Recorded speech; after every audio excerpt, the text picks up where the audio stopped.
படம் கொடுத்த ஐப்புக்கு வர்த்துங்க. உண்மையாகவே சூப்பராக இருந்துச்சு படம். பயங்கரமாக இருந்துச்சு. கண்டிப்பாக இல்லை. ஆக்சுவலாக நான் என்ன ஒன்று சொல்கிறேன்னா, ஏன் ஏ சர்டிஃபிகேட் கொடுத்தாங்கன்னு தெரியல. ஆக்சுவலாக யூபார் ஏ கொடுத்துருக்கலாம். ஏன்னா இதோட பயங்கர ஃபைட்டான படம்லாம் யூபார் ஏ கொடுத்துருக்காங்க.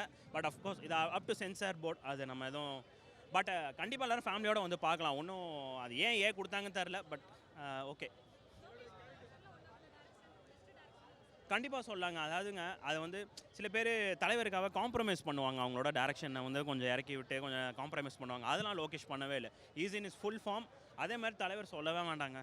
எங்கேயுமே எனர்ஜி குறையவே இல்லைங்க. நாட் ஓன்லி தலைவருங்க, எல்லாருமே பயங்கரமாக பண்ணியிருந்தாங்க. ஷௌபின் தலைவர் சொன்ன மாதிரி ஆடியோ லான்ச்சில் மிரட்டிட்டாருங்க. ஷௌபினும் சூப்பராக நடிச்சிருக்கு. அஃப்கோர்ஸ் நாகார்ஜுனா, உபேந்திரா, அமீர் கான் எல்லாமே மாசாக பண்ணியிருக்காங்க. பட் ஷௌபின் தலைவருக்கு அப்புறம் ஷௌபின் சூப்பராக பண்ணியிருக்காருங்க.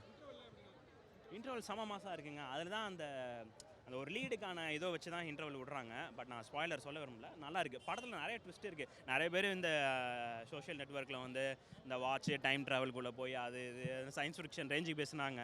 அதெல்லாம் சும்மா நார்மலான படம் ட்விஸ்ட்டோடு இருக்குங்க. அதுதான் சிம்பிள். ஸ்ருதி ஹாசன் ஆக்டிங் நல்லா இருந்துச்சுங்க. சூப்பராக இருந்துச்சு. அதாவது யூஸ்வலாக அவங்க எல்லா படத்துலையும் ஒரு ஸ்டைல் ஆஃப் ஆக்டிங் வச்சுருப்பாங்க. அது எதுவுமே இதில் ரிசம்பிள் ஆகலை. இந்த ஸ்டோரிக்கு என்ன தேவையோ அதை நீட்டாக பர்ஃபெக்டாக பண்ணியிருந்தாங்க.